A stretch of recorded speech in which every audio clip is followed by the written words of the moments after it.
ऐसे 505 क्या है? ऐसे 505 एक्सटर्नल कॉन्फर्मेशन। ठीक है ना? ये भी एक तरीका है। तरीके 7 तरीके हैं। क्या है ये तरीके? Procedure to obtain audit evidence. क्या क्या थे? Inspection, observation, external confirmation, reperformance, recalculation, inquiry, है ना, और एनालिटिकल। क्लियर है? ये पूरे याद होने चाहिए। कौन कौन से हैं? इंक्वायरी, इंस्पेक्शन, और इंक्वायरी है तो साथ में confirmation. Inspection, inquiry, confirmation, recalculation, reperformance, analytical procedures, observation. Clear है? तो ये भी एक तरीका है।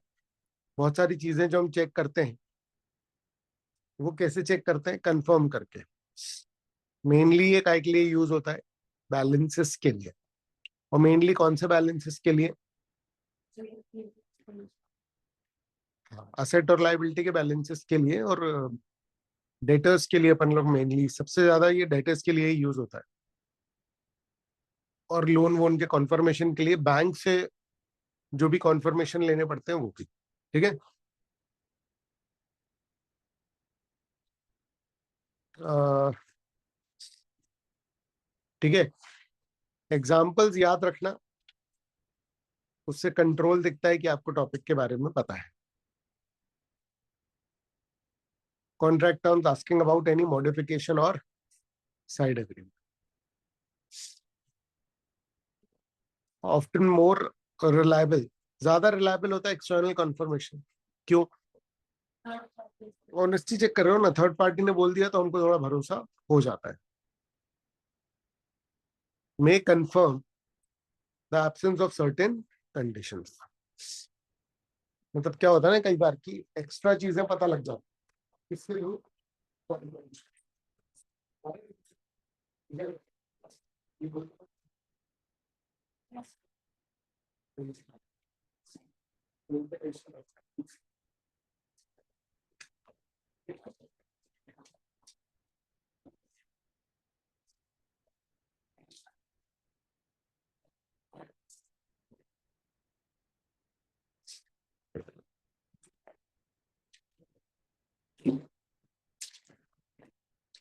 ठीक है।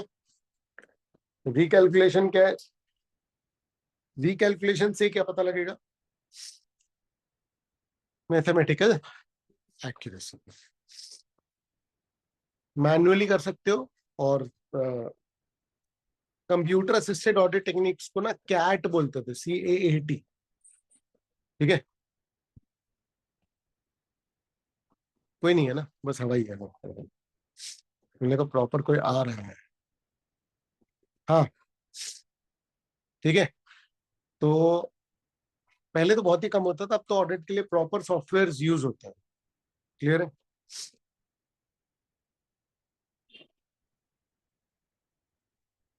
एग्जाम्पल, डेप्रिसिएशन कैलकुलेट कर रहा हूँ, इनवॉइस का टोटल कर रहा हूँ, ये सब। Reperformance,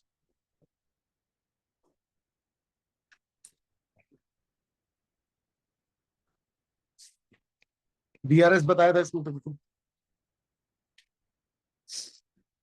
independent execution of procedure control,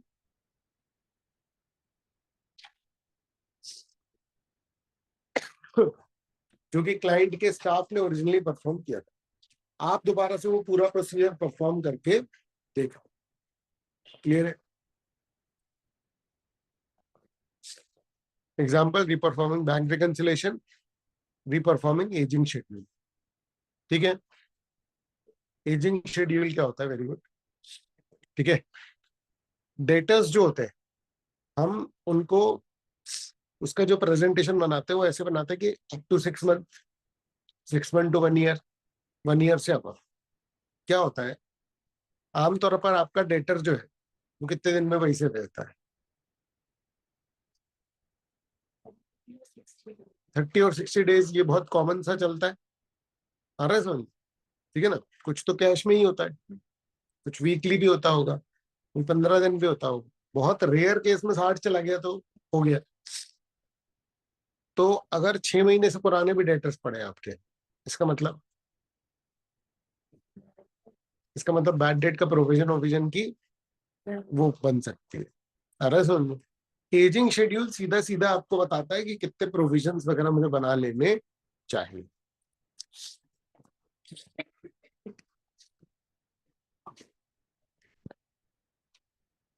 clear है ना ये? ठीक है, याद रखना डेटर्स में एजिंग शेड्यूल बनाना ही होगा। अभी तो प्रोसीजर पढ़ रहे हैं अपन। अभी अपन जब 5th चैप्टर के पे पहुंचेंगे तो उसमें इंडिविजुअल आइटम्स की चेकिंग है, तो डेटर्स की चेकिंग कैसे होगी, तो उसमें भी यही आएगा। ठीक है ना?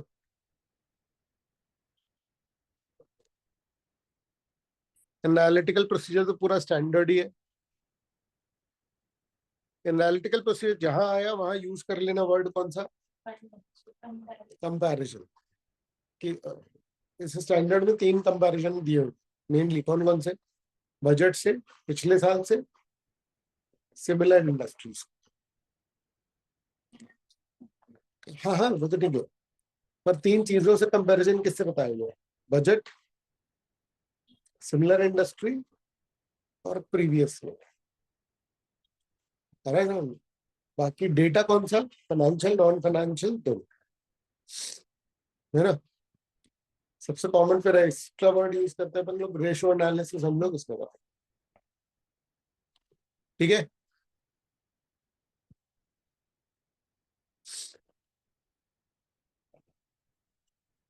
evaluating financial information by studying plausible relationships among financial and non-financial data. ठीक है,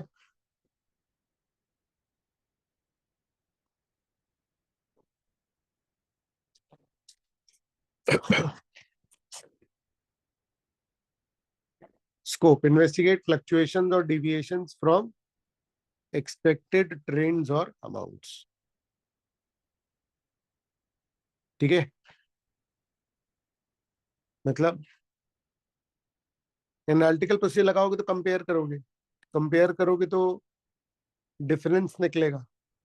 डिफरेंस या तो कम होगा या तो ज्यादा होगा। अगर अमाउंट्स मेरे पिछले साल से मैच कर रहे हैं, बजट से मैच कर रहे हैं, सिमिलर इंडस्ट्री से मैच कर रहे हैं, तो मिल गया ना भरोसा। पर अगर बहुत मेजर डिफरेंस आ रहा है किसी चीज से, तो फिर हिंट ही बढ़ा देंगे। क्या क्या तरीके लगाते हो आप चीजों को चेक करने के लिए? ये वो सारे, इंक्वायरी, पूछताछ। अरे सुन, आप रिटर्न में भी बहुत सारे सारे लोगों से स्टेटमेंट्स लेते हैं, और ऐसे बोल के भी बहुत सारे लोगों से पूछते हैं। वर्कर वर्कर से पूछ लिया किसी, बल्कि बहुत जितनी भी बातें होती है ना, उसमें कहीं ना कुछ एविडेंस आपको मिलता है। मेन ये है कि जहां पर अब मुझे मिला कॉन्ट्राडिक्टरी एविडेंस, वहां क्या होगा? फिर गड़बड़ हो जाएगी। समझ में आ रहा है? दो अलग अलग सोर्सेस से सेम चीज का एविडेंस आ रहा है, लेकिन अलग अलग।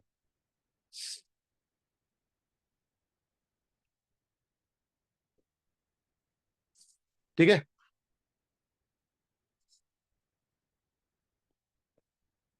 Obtaining information directly from those people who know about the transaction. Knowledgeable मतलब ये मत समझना कि बुद्धिजीवी लोगों से पता कर रहे हैं अपन लोग, ये वो जिनको ट्रांजेक्शन का पता है या बैलेंस का। ठीक है, फॉर्मल या इनफॉर्मल हो सकता है, मतलब रिटन ओरल कैसे भी हो सकता है। रिस्पॉन्सेज में न्यू इन्फॉर्मेशन भी मिल जाएगी या एग्जिस्टिंग को corroborate हो जाएगा।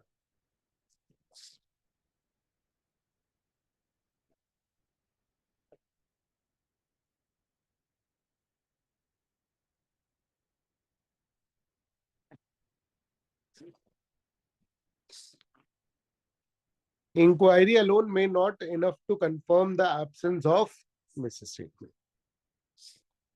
मतलब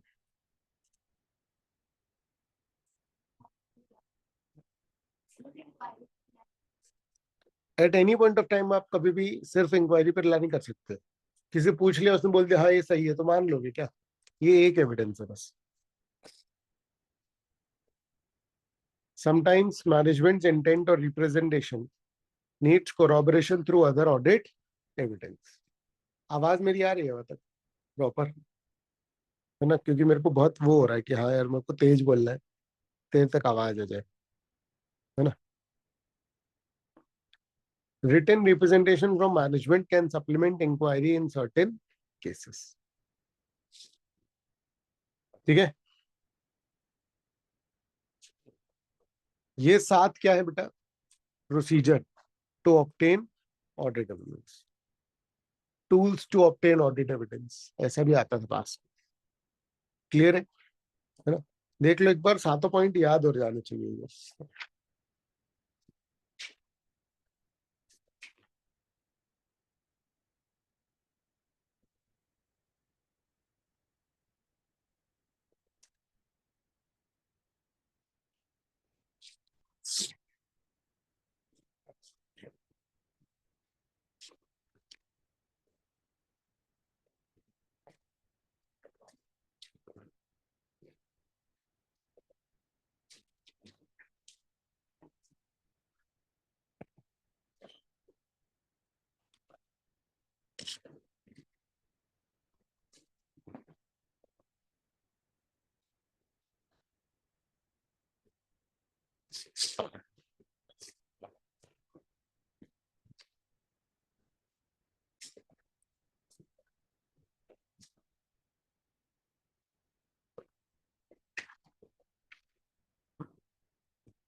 ठीक है, additional points on audit procedure, procedures and their multiple uses.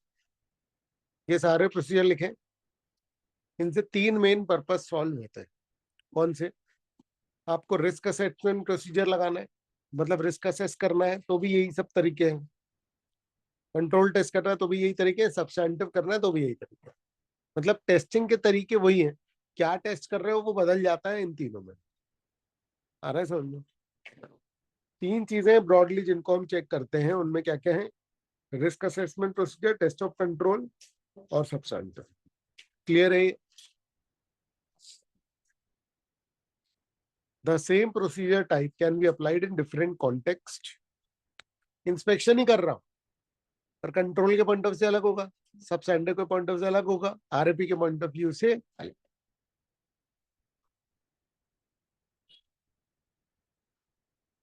क्या पिछले साल के ऑडिट के एविडेंस काम आएंगे? आ सकते हैं, अगर उनका कंटिन्यूस रिलेवेंट कंटिन्यूइंग रिलेवेंस रहा तो। आ रहा है समझ? कितनी फालतू की लाइन है ना, मतलब ये तो ऑब्वियस सा नहीं है। ठीक है,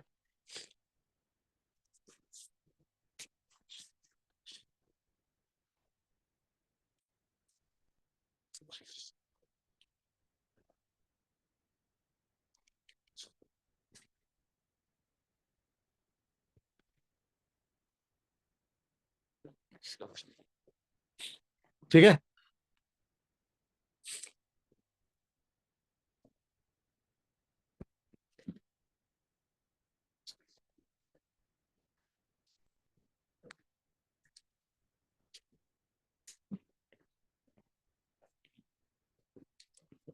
अब कुछ डॉक्यूमेंट इलेक्ट्रॉनिक फॉर्म में ही होते हैं, ये क्लियर है?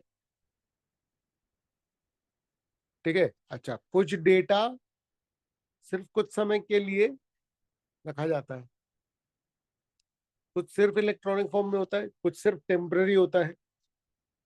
ऑडिटर हो सकता है रिक्वेस्ट करे कि भैया इसको रिटेन कर लो, क्योंकि हमको देखना पड़ेगा, हमको चेक करना पड़ेगा,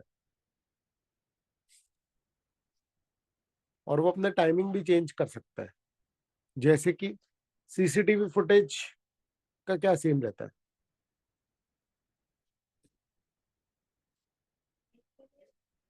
वो डिपेंड करता है कि कितनी हैवी हार्ड ड्राइव ली है आपने। तो हो सकता है 15 दिन 1 महीने पुरानी फुटेज आपके पास हो, उससे पुरानी नहीं हो। Clear?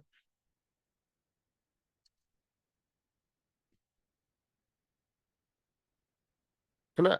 E commerce, purchase order, invoice, हो सकता है कि ये जो है ये फिजिकल जनरेट होते ही ना, ऑनलाइन होते हैं। इमेज प्रोसेसिंग सिस्टम्स, क्या होता है, फिजिकल डॉक्यूमेंट स्कैन करके और फिर डिस्कार्ड ही कर देते हैं। ये आपको प्रूव कर रहा है कि देखो ऐसा होता है कि कुछ चीजों का सिर्फ इलेक्ट्रॉनिक वर्जन ही होता है और कुछ चीजों में इलेक्ट्रॉनिक वर्जन जनरेट करने के बाद फिजिकल वाला डिस्ट्रॉय ही कर देते हैं। Data retention policy, files could be overwritten और change, backups are not maintain. Backup नहीं मेंटेन कर रहे हो तो फाइल्स को ओवरराइट करके क्या करेंगे कि भैया इनका रिटेंशन ज्यादा समय तक रखना है। क्लियर है।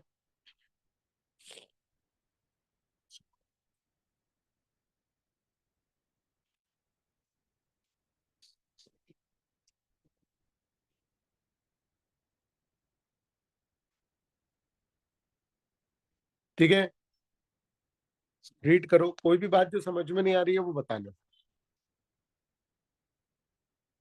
आज थोड़ी मेहनत तुम लोग को ज्यादा करनी पड़ेगी क्योंकि मैं नहीं कर पा रहा हूँ।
ठीक है,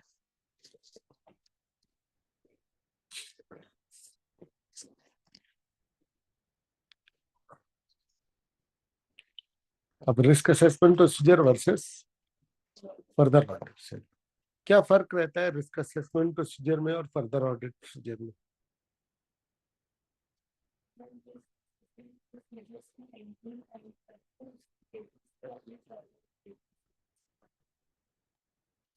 और फर्दर ऑडिट प्रोसीजर में मतलब और डिटेल्ड एग्जांपल लगेगा ना। रिस्क असेसमेंट में अपन जो भी चीज चेकिंग करते हैं उसका ऑब्जेक्टिव जो है वो ये होता है कि मुझे अभी एक्सटेंट पता करना है, तो मैं रिलाय कितना कर लूं सिस्टम्स पे, लोगों पे, ये पता चलेगा मुझे रिस्क असेसमेंट प्रोसीजर से। Further audit procedure is direct checking, ये आपका एविडेंस सीधे सीधे आपके असर्शन को ही इंश्योर कर रहा है कि हाँ ये एग्जिस्ट करता था, हाँ ये देखो ये डॉक्यूमेंट है इसके कारण ये एग्जिस्ट करता था। रिस्क असेसमेंट प्रोसीजर है इस एंटिटी में असेट के एग्जिस्टेंस की प्रॉब्लम क्या हो सकती है, मतलब यहाँ ऐसा क्या है कि जितना दिख रहा है उतना बुक्स में ही ना हो, ये किस कारण से हो सकता है। तो रिस्क असेसमेंट थोड़ा सा रैंडम है। प्रैक्टिकली जब ऑडिट पे जाते हैं तो ये रिस्क असेसमेंट और ये वाला काम सीनियर सीनियर्स ही करते हैं। क्लियर है।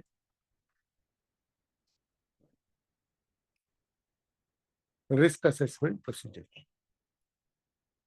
gain an understanding of the entity and its environment including internal control। क्या बोल रहा है?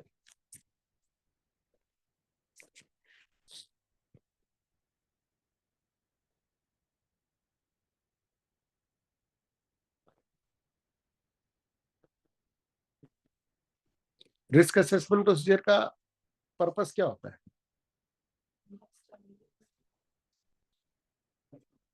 एंटिटी समझना और आइडेंटिफाई आरएमएल। ठीक है,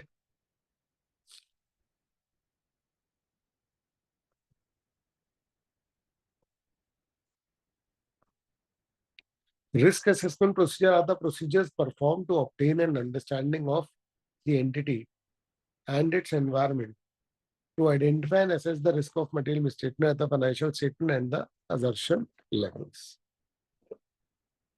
क्या बोल रहे हैं वो?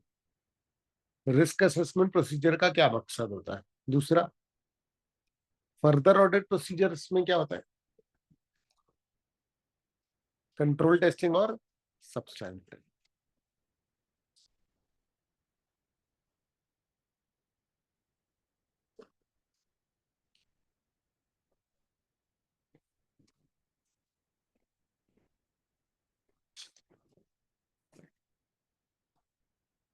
An audit procedure designed to evaluate the operating effectiveness of control in preventing or detecting and correcting the material misstatement at the assertion level. बताओ।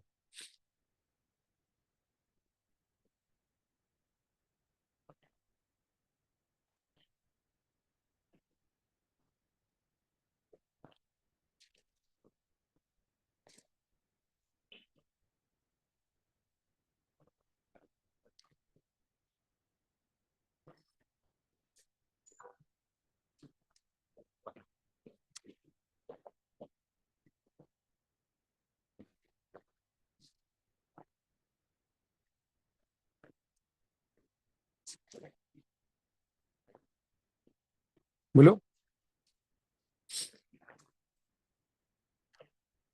ये क्लियर है? मैं जो प्रोसीजर लगाता हूँ कंट्रोल में, वो क्यों लगाता हूँ? तीन चीजें चेक करता हूँ मैं कंट्रोल में, कौन कौन सी याद है? Existence, operating effectiveness, continuity. Control है कि नहीं, कंट्रोल ढंग से काम कर रहा है कि नहीं, और control through out the period लगा हुआ था या नहीं। क्लियर है? क्लियर है?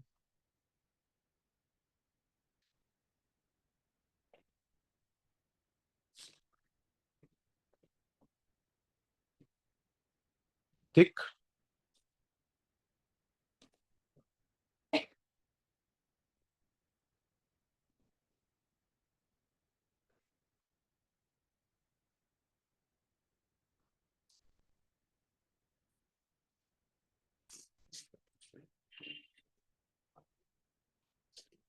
Check whether internal controls are operating functioning properly and consistently, है ना? Focus on control activities such as authorization, segregation of duties or system access. क्या कर क्या रहे हैं हम यहाँ पर? अभी हम प्रोसीजर का डिस्कशन कर रहे हैं। आ रहा है समझ में? देखो, ब्रॉडली समझो। ठीक है, ऑडिट प्रोसीजर पर एक्स्ट्रा बातें पढ़ रहे हैं, तो हमने पढ़ा कि भाई ऑडिट प्रोसीजर 3 लेवल पर लगते हैं। फिर हमने बोला कि भाई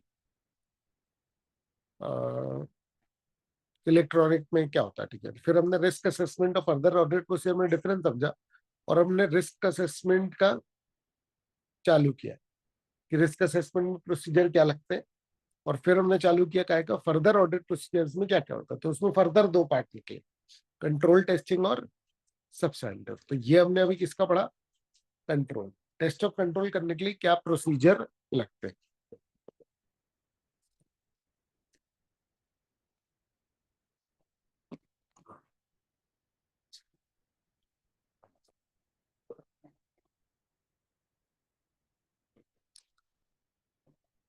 ठीक है,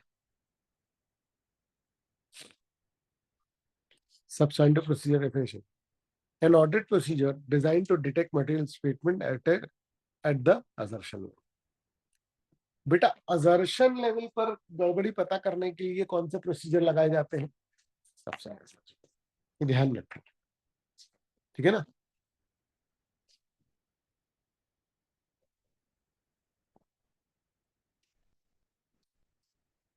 कंट्रोल टेस्टिंग एक स्टेप पहले होता है।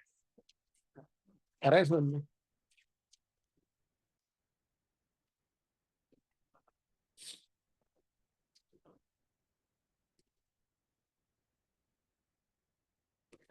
ठीक है। तो सब्सटैंटिव में फर्दर दो पार्ट में डिवाइडेड है, टेस्ट ऑफ डिटेल और सब्सटैंटिव एनालिटिकल प्रोसीजर। पहले भी पढ़ चुके हैं हम। टेस्ट ऑफ डिटेल में स्पेसिफिक ट्रांजैक्शन अकाउंट बैलेंस और डिस्क्लोजर पढ़ रहे हैं आप।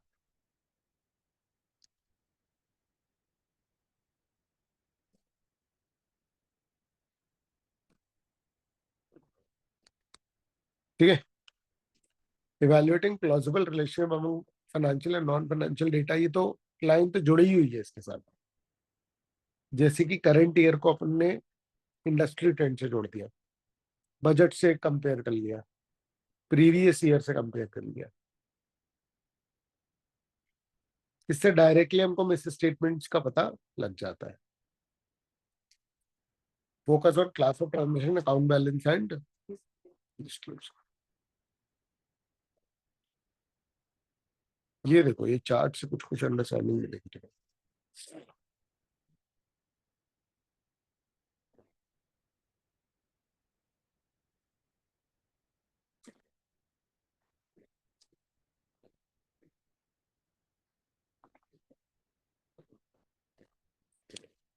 रीड कर लो, टेस्ट ऑफ अंडरस्टैंडिंग कर लो।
हो गया।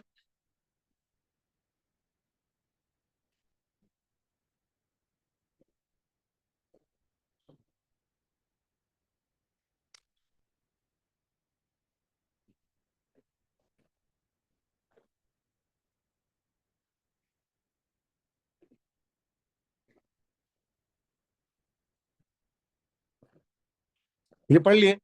Test of understanding.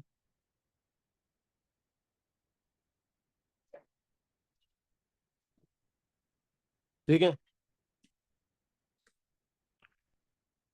बेटा, इसको मोस्ट इंपॉर्टेंट लिख लो असर्शन को।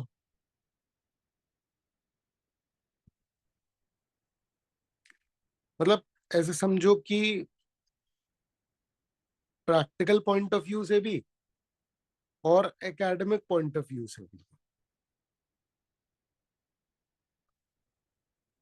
दोनों ही पॉइंट ऑफ व्यू से क्या हो रहा है,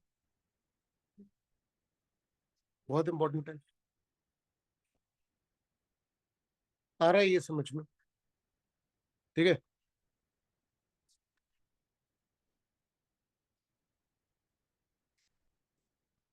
तो representations made by management explicitly और implicitly in the financial statement, ये क्या है? असर्शन। तो असर्शन क्या है?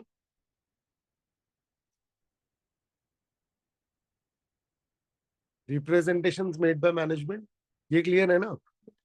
Used by auditor to identify potential misstatement that exist in those. ठीक है, देखो ऐसे समझो जैसे ये है असर्शन, ये देखो, ये ट्रांजैक्शन वाले हैं, ये बैलेंसेस वाले हैं, और ये प्रेजेंटेशन डिस्क्लोजर वाले।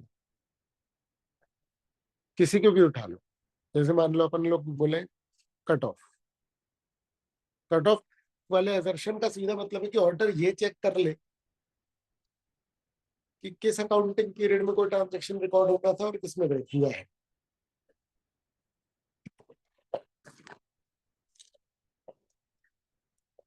मतलब करेंट वाले में ही होना था, या आगे वाले में होना था, या पिछले वाले में होना था। इसके लिए एकदम ईयर एंड वाले ट्रांजेक्शन और ईयर की शुरू वाले ट्रांजेक्शन जरूर मैं चेक कर लेता है कि कहीं टाइम पीरियड का लफड़ा तो नहीं हो गया। क्या ये क्लियर है?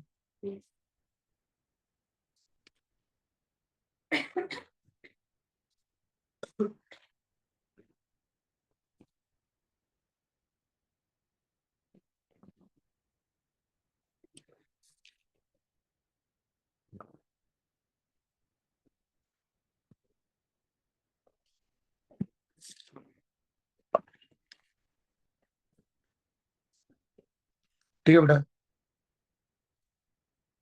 चल अब देखो assertion and financial statement. Management कहता है कि भैया देखो फाइनेंशियल स्टेटमेंट जो है वो एफआरएफ के हिसाब से बने हैं। तो जब वो ये बोल रहा होता है तो एक्सप्रेसली या इम्प्लाइडली मैनेजमेंट इस बात को अग्री कर रहा होता है कि उसने, मतलब मैनेजमेंट ने जो भी क्या किया, recognition, measurement, presentation and disclosure, ठीक है, वो सब सही किया है। ठीक है, तीन चीज होती है, ट्रांजेक्शन, बैलेंसेस और डिस्क्लोजर्स। ये रीड करो सारे। अकरेंस मतलब ऑर्डर ये चेक करता है जितने दिख रहे हैं फाइनेंशियल स्टेटमेंट वो सब एक्चुअली में हुए या नहीं। कंप्लीटनेस मतलब जितने हुए क्या वो सब रिकॉर्ड हो गए कि कुछ रह गए। एक्यूरेसी तो मतलब कैलकुलेशन और वो सब एक्यूरेसी। कट ऑफ मतलब अकाउंटिंग पीरियड सही में रिकॉर्ड हुए। क्लासिफिकेशन मतलब सही अकाउंट में गए, ये ट्रांजेक्शन को लेकर के। एग्जिस्टेंस मतलब जो बुक्स में दिख रहे हैं एसेट वो एक्चुअली में है भी उस डेट को। और हाँ, राइट्स एंड ऑब्लिगेशन क्या है? बिल्कुल सही है ना। असेट है तो कंपनी का राइट होना चाहिए, ऑब्लिगेशन है तो कंपनी की ऑब्लिगेशन। कंप्लीटनेस, ये सारे एसेट जितने रिकॉर्ड होने चाहिए थे वो रिकॉर्ड कर लिए या नहीं, ये तो वही है। उसके अलावा वैल्यूएशन एंड एलोकेशन, ये तो नॉर्मल है। क्लियर है कि जिस वैल्यू पे दिख रहा है उसी वैल्यू पे दिखना चाहिए या नहीं। फिर वही है, डिस्क्लोजर को लेकर के भी ये चार चीजें हैं जो कि सेम है। इसमें एक पॉइंट एक्स्ट्रा आता है, अंडरस्टैंडेबिलिटी। ये किस लिए है?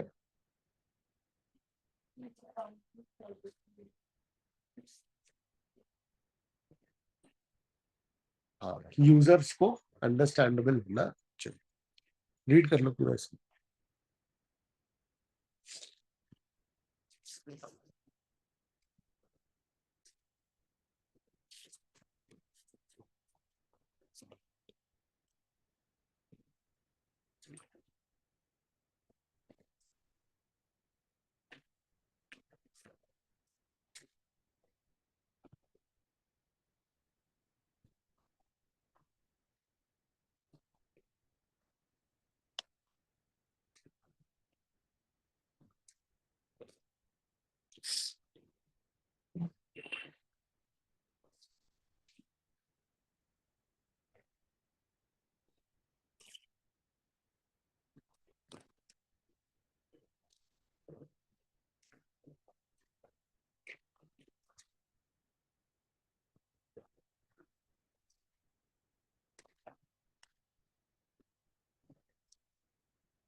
हो या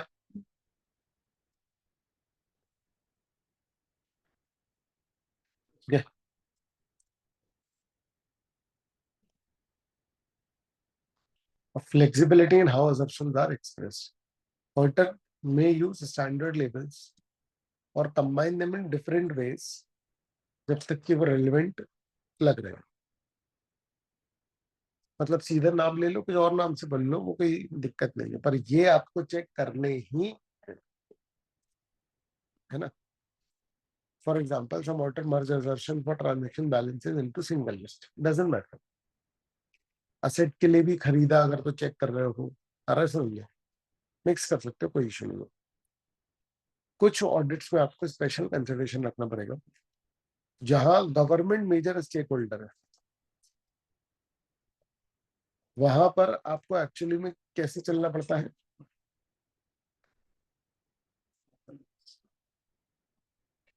कंप्लायंस एक तो हो गया असर्शन कि आपने निभाया कि नहीं निभाया, जो भी रूल्स आपको बोले गए, वहां मुझे हर चीज क्या करनी पड़ेगी, ठीक है ना। These additional compliance related assertions may be relevant to the financial statement audit. Illustrative understanding. Each account or item in the financial statement asserts something. For instance, an inventory line item asserts that the entity owns the inventory and the quantity listed exists and it is valued correctly. अब देखो कैसे check करना है वो inspection observation, ये है exactly क्या कहाँ पहुंच जाओगे वो चेकिंग करके, वो ये है। तो प्रोसीजर ऐसा नहीं है कि जितने लिखे हैं उस तरीके से ही करने हैं, वो तो ब्रॉड कैटेगराइजेशन। आप कैसे भी चेक करो, ये इंश्योर कर लेना। हम आपसे पूछेंगे कि ये एजर्शन कैसे चेक किया आपने, कैसे इंश्योर किया कि सब कंप्लीट है, आपने कैसे ये माना कि ये एक्यूरेट है, आपने कैसे ये माना कि ये सही अकाउंट में गया है, आपने कैसे माना कि सही कट ऑफ है, एंड ऑल दैट। क्योंकि हर चीज का सबूत सीधा सीधा मिल जाए ऐसा होता नहीं है ना। और जिसके सबूत नहीं मिल रहा है उसको लिए सीधे सीधे क्लाइंट को नहीं बोल सकते, वो बोलेगा भैया ये ट्रांजेक्शन ही ऐसे होता है, मैं क्या करूँ। मैं तो बोल रहा हूँ प्रोविजन तुमने 2,500 बनाए, कैसे बनाए प्रूफ करो। अरे भाई बड़ा मुश्किल है, प्रूफ तो नहीं कर सकता वो, लेकिन वो अपने पूरे ग्राउंड वगैरह बता सकता। ठीक है,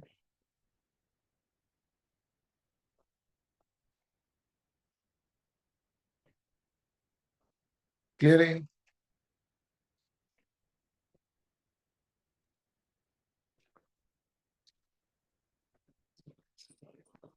ठीक है, आज मैं जल्दी छोड़ रहा हूँ, दम नहीं बैठ रही है मेरी।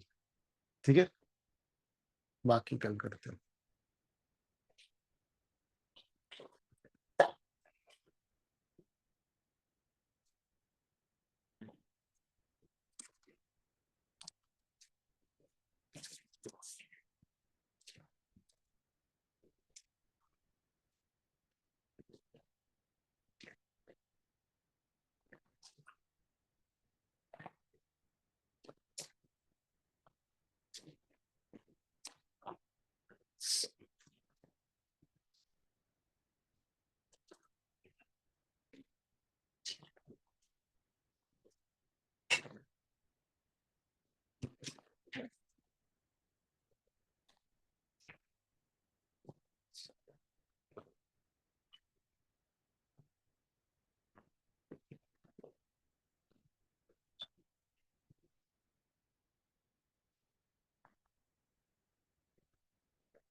कितना नाटक कर रहा है, हम लोगों से सेम फाइल बना दी थी। तो अब ये ऑर्डर ऑफिस हो गया, तो अब बोल रहे हैं कि एक्सटर्नल प्रोफेसर आएंगे आपको हायर करेंगे, तो किसी को भी फाइल का अब हम लोग 1200 फाइल बना दी। और आरुष ने अभी चेक करा लिए हो गया मुस्लिम कॉलेज। तो अब वो बोल रहा है कि मैं दोबारा से नहीं लिखूंगा क्योंकि मैंने चेक करा लिया, तो अब वो दोबारा से मुझे पूरा फिर से लिखना पड़ेगा। तो पहले मैंने टैक्सेशन पे उसको लिखा, टैक्स अकाउंटेंट।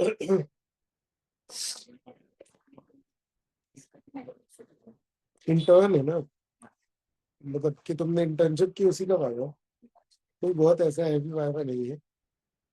रोल नंबर के हिसाब से होगा क्या?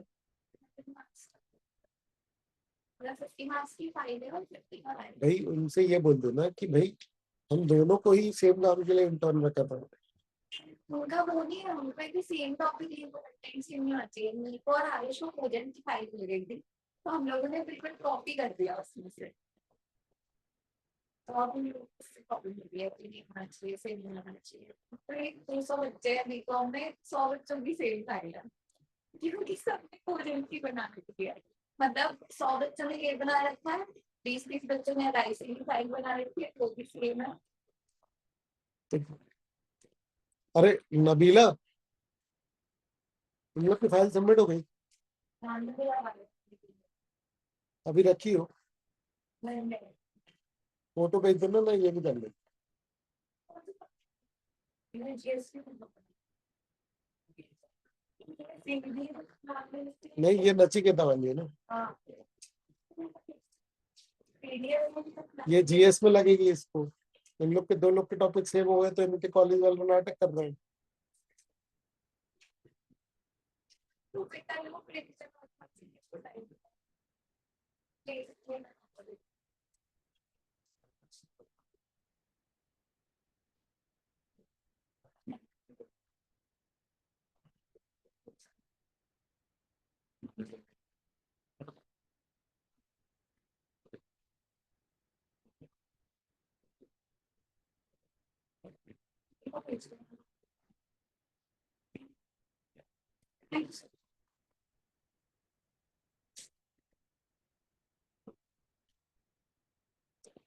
कितने नाटक है ना जीएस वगैरह में। तो मैंने विशेष रूप से बोला था कि जीएस मत लेना, भले ही नचिकेता मत जाओ, पर जीएस तो मत ही जाना। लेकिन नहीं, फिर नालायक बच्चे हो ना,